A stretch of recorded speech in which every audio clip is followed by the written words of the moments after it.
Subscribe to our YouTube channel. Press the bell icon to get the latest updates. ਅੱਜ ਗੁਰਦਾਸਪੁਰ ਵਿਖੇ ਮੈਂ 32 village defence ਕਮੇਟੀਜ਼ ਨਾਲ meeting ਕੀਤੀ ਸੀ। ਇਸ ਤੋਂ ਪਹਿਲੇ ਪਠਾਨਕੋਟ ਦੇ ਵਿੱਚ 44 ਵਿਲੇਜ ਡਿਫੈਂਸ ਕਮੇਟੀਜ਼ ਨਾਲ ਮੀਟਿੰਗ ਕੀਤੀ ਸੀ। ਇਹ ਲਾਸਟ ਈਅਰ ਡਰੋਨ ਇੰਟਰੂਜਨਸ ਅਤੇ ਟਰਾਂਸ ਬਾਰਡਰ ਨਾਰਕੋਟਿਕ ਸਮਗਲਿੰਗ ਨੂੰ ਰੋਕਣ ਲਈ as a second line of defence to act as eyes and ears of the security forces ਇਹ ਕਮੇਟੀਆਂ ਬਣਾਈ ਗਈ ਸੀ। ਬਾਰਡਰ ਤੋਂ ਜਿਹੜੇ ਵਿਦਿਨ 5 ਕਿਲੋਮੀਟਰਸ ਜਿੰਨੇ ਪਿੰਡ ਲੱਗਦੇ ਹੈਗੇ ਤੇ ਇਹਨਾਂ ਨੂੰ ਅਸੀਂ ਜਿੱਥੇ ਚੰਗਾ ਕੰਮ ਇਹਨਾਂ ਨੇ ਕੀਤਾ ਉਹਨਾਂ ਨੂੰ ਇਨਕਰੇਜ ਕੀਤਾ। ਇਹਦੀ ਸਟਰਕਚਰਿੰਗ ਬਣਾਈ ਗਈ ਹੈ। ਹਰ ਵਿਲੇਜ ਦੇ ਵਿੱਚ ਇੱਕ ਪੁਲਿਸ ਆਫਸਰ ਡੈਡੀਕੇਟਡ ਅਸੀਂ ਲਾਇਆ ਜਿਸ ਨੂੰ ਵਿਲੇਜ ਪੁਲਿਸ ਆਫਿਸਰ ਡੈਜ਼ਿਗਨੇਟ ਕੀਤਾ ਗਿਆ ਹੈਗਾ ਫॉर ਥੀਸ ਬਾਰਡਰ ਵਿਲੇजेस ਤੇ ਬਾਰਡਰ ਵਿਲੇਜ ਪੁਲਿਸ ਆਫਿਸਰ ਤੇ ਵਿਲੇਜ ਡਿਫੈਂਸ ਕਮੇਟੀਜ਼ ਦੇ ਤਾਲਮੇਲ ਨਾਲ BSF ਤੇ ਪੰਜਾਬ ਪੁਲਿਸ ਨਾਲ ਸਟਰਕਚਰਡ ਇੰਟਰੈਕਸ਼ਨ ਕਰਕੇ ਇੱਕ drone emergency response protocol border areas ਲਈ ਬਣਾਇਆ ਗਿਆ ਸੀਗਾ ਜਿਸ ਦੇ ਵਿੱਚ ਜਦੋਂ ਕਿਤੇ ਕੋਈ ਡਰੋਨ ਐਕਟੀਵਿਟੀ ਦੇਖੀ ਜਾਂਦੀ ਹੈ ਕਿਸ ਤਰ੍ਹਾਂ ਦਾ ਰਿਸਪੌਂਸ ਹੋਣਾ ਚਾਹੀਦਾ। ਇਹਨਾਂ ਦੇ WhatsApp ਗਰੁੱਪ ਬਣਾਏ ਗਏ, ਇਹਨਾਂ ਨੂੰ ਜੈਕਟਸ ਦਿੱਤੀਆਂ ਗਈਆਂ, ਹੋਰ identification cards and other things so that ਕੋਸ਼ਿਸ਼ ਕੀਤੀ ਗਈ ਕਿ ਵੱਧ ਤੋਂ ਵੱਧ ਐਕਸ ਸਰਵਿਸਮੈਨ ਤੇ ਦੂਜੇ ਜਿਹੜੇ ਹੈਗੇ ਫੋਰਸਿਸ ਦੇ ਰਿਟਾਇਰਡ ਆਫਿਸਰਸ ਇਹਦੇ ਵਿੱਚ ਹੋਣ। ਹੁਣ ਅੱਜ ਜਿਹੜੀ ਅਸੀਂ ਮੁਹਿੰਮ ਸ਼ੁਰੂ ਕੀਤੀ ਹੈ ਉਹ ਪੰਜਾਬ ਦੇ ਚੀਫ ਮਿਨਿਸਟਰ ਸਰਦਾਰ ਭਗਵੰਤ ਮਾਨ ਨੇ 15 ਅਗਸਤ ਨੂੰ ਐਲਾਨ ਕੀਤਾ ਹੈ ਕਿ ਅਸੀਂ 1 ਸਾਲ ਦੇ ਵਿੱਚ ਪੰਜਾਬ ਵਿੱਚੋਂ ਡਰੱਗਸ ਤੇ ਇੱਕ ਕਾਰਗਰ ਇੰਪੈਕਟ ਕਰਾਂਗੇ। ਤੋ ਡਰੱਗ ਦੀ ਸਪਲਾਈ ਨੂੰ ਕੰਟਰੋਲ ਕਰਨ ਲਈ, ਡਿਮਾਂਡ ਨੂੰ ਕੰਟਰੋਲ ਕਰਨ ਲਈ ਇੱਕ ਕੰਪਰੀਹੈਂਸਿਵ ਮਲਟੀ ਪ੍ਰੋਂਗਡ ਸਟ੍ਰੈਟਜੀ ਅਡਾਪਟ ਕੀਤੀ ਗਈ ਹੈ ਜਿਸ ਦੇ ਵਿੱਚ ਐਨਫੋਰਸਮੈਂਟ, ਡੀ ਐਡਿਕਸ਼ਨ ਤੇ ਪ੍ਰੀਵੈਂਸ਼ਨ। ਐਨਫੋਰਸਮੈਂਟ ਦੇ ਵਿੱਚ ਜਿਹੜੇ ਵੱਡੇ ਸਮਗਲਰਸ ਹੈਗੇ ਉਹਨਾਂ ਦੀ ਪ੍ਰੋਪਰਟੀ ਸੀਜ਼ਰ ਤੇ ਫੋਕਸ ਹੈ ਤੇ ਅਸੀਂ 850 ਕਿਲੋ ਤੋਂ ਵੱਧ ਹੈਰੋਇਨ ਇਸ ਸਾਲ ਰਿਕਵਰ ਕੀਤੀ ਹੈ ਤੇ focus is on big fish. Over 2000 smugglers have been arrested ਤੇ ਇਸ ਦੇ ਨਾਲ ਜਿਹੜੇ ਪੈਡਲਰਸ ਹੈਗੇ, ਸਪਲਾਇਰਸ ਹੈਗੇ, ਜਿਹੜੇ ਪਿੰਡਾਂ ਦੇ ਵਿੱਚ ਮੁਹੱਲਿਆਂ ਦੇ ਵਿੱਚ ਜਿਹੜੇ ਡਰੱਗਸ ਨੂੰ ਸਪਲਾਈ ਕਰਦੇ ਆ ਉਹਨਾਂ ਨੂੰ ਆਈਡੈਂਟੀਫਾਈ ਕਰਕੇ ਉਹਨਾਂ ਤੇ ਨਕੇਲ ਕੱਸ ਕੇ ਉਹਨਾਂ ਤੇ ਕਾਨੂੰਨੀ ਕਾਰਵਾਈ ਕੀਤੀ ਜਾ ਰਹੀ ਹੈ। ਜਿਹੜੇ ਡਰੱਗ ਯੂਜ਼ਰਸ ਹੈਗੇ ਉਹਨਾਂ ਨੂੰ under section 64A NDPS act ਅਸੀਂ ਰੀਹੈਬਿਲਿਟੇਟ ਕਰਨ ਵੱਲ ਉਹਨਾਂ ਨੂੰ ਜੇ ਉਹ ਇੱਕ ਡੀ ਐਡਿਕਸ਼ਨ ਟ੍ਰੀਟਮੈਂਟ ਪਲਾਨ ਨੂੰ ਉਹ ਐਗਰੀ ਕਰ ਜਾਂਦੇ ਹੈ ਤੇ we will not treat them as criminals। the idea is ਕਿ ਜਿਹੜਾ ਡਰੱਗ ਯੂਜ਼ਰ ਹੈ ਉਸ ਨੂੰ ਰਿਫਾਰਮ ਕੀਤਾ ਜਾਵੇ, ਰੀਹੈਬਿਲਿਟੇਟ ਕੀਤਾ ਜਾਵੇ, ਜਿਹੜਾ ਡਰੱਗ ਵੇਚ ਰਿਹਾ ਹੈ ਉਸ 'ਤੇ ਕਾਨੂੰਨੀ ਕਾਰਵਾਈ ਕੀਤੀ ਜਾਵੇ। ਸੋ ਇੱਕ ਮਲਟੀ ਪ੍ਰੋਂਗਡ ਸਟ੍ਰੈਟਜੀ ਦੇ ਵਿੱਚ ਜਿਵੇਂ ਪ੍ਰੀਵੈਂਸ਼ਨ ਸਟ੍ਰੈਟਜੀਜ਼ ਹੈਗੀਆਂ ਕਿ sports activities, youth club, DC ਸਾਹਿਬ ਬੈਠੇ ਹੈਗੇ, ਇਹਨਾਂ ਨੇ ਕਾਫੀ ਜਿਵੇਂ ਇਹਨਾਂ ਦੀ ਐਮਪਲੋਇਮੈਂਟ ਲਈ ਜਾਂ ਸਕਿੱਲ ਡਿਵੈਲਪਮੈਂਟ ਪ੍ਰੋਗਰਾਮਸ ਵੱਲ ਜਿਹੜੇ ਯੂਥ ਆਫਟਰ ਦੇ ਅੰਡਰਗੋ ਦਾ ਡੀ ਐਡਿਕਸ਼ਨ ਪ੍ਰੋਗਰਾਮ ਉਹਨਾਂ ਨੂੰ ਇਸ ਡਾਇਰੈਕਸ਼ਨ ਵੱਲ ਅਸੀਂ ਚੈਨਲਾਈਜ਼ ਕਰਾਂਗੇ। ਸੋ ਇਹ ਸਾਰੇ ਡਿਪਾਰਟਮੈਂਟਸ ਦੇ ਸਹਿਯੋਗ ਨਾਲ sports department, police department, health department so ਇੱਕ ਮਲਟੀ ਪ੍ਰੋਂਗਡ ਪੰਜਾਬ ਗਵਰਨਮੈਂਟ ਦੀ ਸਟ੍ਰੈਟਜੀ ਹੈਗੀ ਕਿ ਡਰੱਗ ਟ੍ਰੈਫਿਕਿੰਗ ਤੇ ਇੰਪੈਕਟ ਪਾਇਆ ਜਾਵੇ। ਇਨ ਦਾ ਫਸਟ ਫੇਜ਼ 5 ਕਿਲੋਮੀਟਰ ਤੱਕ ਦਾ ਸੀਗਾ, ਕੁਝ ਏਰੀਆਜ਼ 'ਚ ਅਸੀਂ ਇਸ ਨੂੰ ਐਕਸਟੈਂਡ ਕਰਤਾ ਅਪ ਟੂ 10 ਕਿਲੋਮੀਟਰ ਤੇ ਇਹ ਪੰਜਾਬ ਸਰਕਾਰ ਦੀ ਨੋਟੀਫਿਕੇਸ਼ਨ ਤੋਂ ਬਾਅਦ ਸਭੀ ਡਿਪਟੀ ਕਮਿਸ਼ਨਰਸ ਵੱਲੋਂ ਇਹ ਵਿਲੇਜ ਡਿਫੈਂਸ ਕਮੇਟੀਜ਼ ਨੋਟੀਫਾਈਡ ਹੈ ਤੇ ਇਸ ਦਾ ਸਾਨੂੰ ਚੰਗਾ ਰਿਸਪੌਂਸ ਮਿਲਿਆ। ਇਨਫੈਕਟ ਅੱਜ ਅਸੀਂ 2 ਫਾਰਮਰਸ ਨੂੰ ਰਿਵਾਰਡ ਦਿੱਤਾ ਸੀਗਾ। ਸੋ 1 ਲੱਖ ਪਰ ਅਸੀਂ ਰਿਵਾਰਡ ਰੱਖਿਆ ਹੈਗਾ ਜੇ ਕੋਈ ਇਨਫੋਰਮੇਸ਼ਨ ਦਿੱਤੀ ਜਾਊਗੀ ਜਿਸ ਤੋਂ ਡਰੱਗ ਦੀ ਰਿਕਵਰੀ ਹੋਊਗੀ ਜਾਂ ਡਰੋਨ ਦਾ ਸੀਜ਼ਰ ਹੋਊਗਾ। ਸੋ 1 lakh cash reward will be given.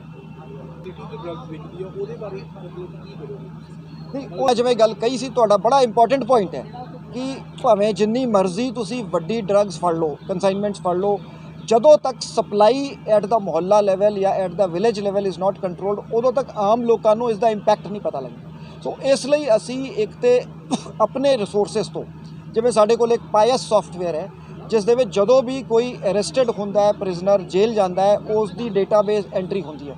ਫਿਰ ਉਹਦੇ ਵਿੱਚੋਂ ਅਸੀਂ ਆਰਟੀਫੀਸ਼ੀਅਲ ਇੰਟੈਲੀਜੈਂਸ ਯੂਜ਼ ਕਰਕੇ ਕਾਲ ਆਊਟ ਕਰਕੇ ਅਸੀਂ SHOs ਨੂੰ ਲਿਸਟਾਂ ਦਿੰਦੇ ਹਾਂ ਕਿ ਤੁਹਾਡੇ ਏਰੀਏ ਦੇ ਪਿਛਲੇ 5 ਸਾਲਾਂ ਦੇ ਵਿੱਚ ਇਹ ਜਿਹੜੇ ਮੁਲਜ਼ਮ ਸੀਗੇ ਜਿਹੜੇ ਡਰੱਗ ਕੇਸਾਂ 'ਚ ਫੜੇ ਗਏ। There is a system of jail releases every day a jail release is issued कि ਜਿਹੜੇ ਬੰਦੇ ਰਿਲੀਜ਼ ਹੁੰਦੇ ताकि उन पर निगरानी रखे। एक तो यह फॉर्मल क्रिमिनल सिस्टम हैगा, दूजा सिस्टम हैगा कि लोगों के दैट इज़ वाई लोगों के कोल असीं चल के जा रहे हैं, लोगों का सहयोग मांग रहे हैं कि लोगों को पता होंदा है कि इस पिंड दे विच आ 50 बंदे हैगे या 30 बंदे हैगे ਜਿਹੜੇ ड्रग ਲੈਂਦੇ ਆ, ਇਹ 5 ਬੰਦੇ ਹੈਗੇ ਜਿਹੜੇ ड्रग ਨੂੰ सप्लाई करते हैं जी।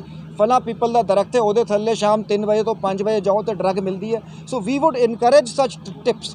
ਅਸੀਂ ਇੱਕ ਸਟੇਟ ਲੈਵਲ ਡਰੱਗ ਹੈਲਪਲਾਈਨ ਵੀ ਸ਼ੁਰੂ ਕਰਨ ਜਾ ਰਹੇ ਹੈਗੇ ਜਿਸ ਤੇ ਐਨੋਨਿਮਿਟੀ ਰੱਖਦੇ ਹੋਏ ਡਰੱਗਸ ਬਾਰੇ ਇਨਫੋਰਮੇਸ਼ਨ ਦਿੱਤੀ ਜਾ ਸਕਦੀ ਹੈ। तो इस मुहिम ਦੇ ਵਿੱਚ ਮੈਂ ਲੋਕਾਂ ਨੂੰ ਅਪੀਲ ਕਰਾਂਗਾ ਕਿ ਉਹ ਸਾਹਮਣੇ ਆਉਣ, ਸਹਿਯੋਗ ਦੇਣ ਸੋ ਦੈਟ ਵੱਧ ਤੋਂ ਵੱਧ ਜਿਹੜੇ ਅਸਲ ਬੰਦੇ ਜਿਹੜੇ ਡਰੱਗਸ ਨੂੰ ਵੇਚਦੇ ਆ ਉਹਨਾਂ ਤੇ ਸ਼ਿਕੰਜਾ ਕੱਸਿਆ ਜਾ ਸਕੇ। ਸਰ ਗੁਰਦਾਸਪੁਰ ਪੁਲਿਸ ਨਹੀਂ ਦਿਸ ਆਈ ਐਗਰੀ। ਦੇਖੋ ਕੀ ਹੁੰਦਾ ਨਾ, ਜਿਹੜੀ ਡਰੱਗ ਟ੍ਰੇਡ ਹੈ ਇਹ 20-25-50 ਸਮਗਲਰ ਪਾਕਿਸਤਾਨ ਸਾਈਡ ਬੈਠੇ ਹੈ, ਕੁਝ ਵੱਡੇ ਸਮਗਲਰ ਇਸ ਸਾਈਡ ਬੈਠੇ ਹੈ। ਇਹਨਾਂ ਨੂੰ ਆਈਡੈਂਟੀਫਾਈ ਕਰਕੇ ਇਹਨਾਂ ਦੀ ਕਾਫੀ ਜਿਹੜਾ ਕੰਸਾਈਨਮੈਂਟਸ ਜਿਹੜੇ ਸਾਡੇ ਪੰਜਾਬ ਦੇ ਥਰੂ ਟ੍ਰਾਂਜ਼ਿਟ ਹੁੰਦੀਆਂ, ਕਾਫੀ ਕੰਸਾਈਨਮੈਂਟਸ ਇੱਥੇ ਕੰਜ਼ਿਊਮ ਹੁੰਦੀਆਂ। ਉਹ naturally that is information based. ਜੇ ਮੰਨ ਲਓ ਮੇਰੇ ਕੋਲ ਕਿਸੇ ਦਾ ਮੋਬਾਈਲ ਨੰਬਰ ਆ ਗਿਆ, ਮੈਂ ਉਸ 'ਤੇ ਟੈਕਨੀਕਲ ਵਰਕ ਕਰਕੇ ਉਸ ਨੂੰ ਫੜ ਲਿਆ, so this is my duty as a police officer. ਉਹ ਕੰਮ ਤੇ ਅਸੀਂ ਕਰਾਂਗੇ ਜਿਹੜੇ ਵੱਡੇ ਆਪਰੇਸ਼ਨ ਹੈ। ਐਟ ਦਾ ਸੇਮ ਟਾਈਮ ਜਿਹੜਾ ਤੁਸੀਂ ਕਿਹਾ ਹੈਗਾ ਉਹ ਬਹੁਤ ਜ਼ਰੂਰੀ ਹੈ, ਕਿਉਂਕਿ ਲੋਕਾਂ 'ਤੇ ਇੰਪੈਕਟ ਤਾਂ ਹੀ ਹੋਊਗਾ ਜਦੋਂ ਸਾਨੂੰ ਲੱਗੂਗਾ ਕਿ ਸਾਡੇ ਏਰੀਏ 'ਚ ਜਿਹੜੀ ਡਰੱਗ ਵਿਕ ਰਹੀ ਹੈ ਉਸ 'ਤੇ ਕੰਟਰੋਲ ਹੋਊਗਾ। ਸਰ ਉਸ ਤੋਂ ਇਸ ਦੇ ਵਿੱਚ ਕੋਈ ਐਕਸਟਰਾ ਵੀ ਕਰੋਗੇ? ਨੋ ਉਸ ਦਾ ਹੀ ਹਿੱਸਾ ਹੈ, ਜਿਵੇਂ ਮੈਂ ਕਿਹਾ ਮਲਟੀ ਪ੍ਰੋਂਗਡ ਸਟ੍ਰੈਟਜੀ ਹੈ। ਉਹਦੇ ਰਿਜ਼ਲਟ ਤੁਹਾਨੂੰ ਲੱਗਦੇ ਨੇ ਕਿ ਉਸ ਲੈਵਲ ਤੇ ਡਰੱਗ ਫੜੀ ਜਾ ਰਹੀ ਹੈ? ਇਸ ਐਕਟ ਦੀ ਜਿਸ ਦੇ ਵਿੱਚ 13 ਤੋਂ 14 ਹਜ਼ਾਰ ਪੰਜਾਬ ਦੇ ਵਿੱਚ ਦਰਜ ਹੁੰਦੀਆਂ। ਤਕਰੀਬਨ ਪੂਰੇ India the heroin recovery is about 4000 kg ਤੇ 800 ਕਿਲੋ ਅਸੀਂ ਫੜਦੇ ਹਾਂ। ਦੈਟ ਡਜ਼ ਨਾਟ ਮੀਨ, ਮਤਲਬ ਮੈਂ ਸਟੈਟਿਸਟਿਕਸ ਤੋਂ ਇਹ ਨਹੀਂ ਕਹਿ ਸਕਦੇ ਅਸੀਂ ਕਿ ਜੀ ਪੰਜਾਬ 'ਚ ਡਰੱਗ ਨਹੀਂ ਹੈ। The problem is there. So it is a multi pronged approach.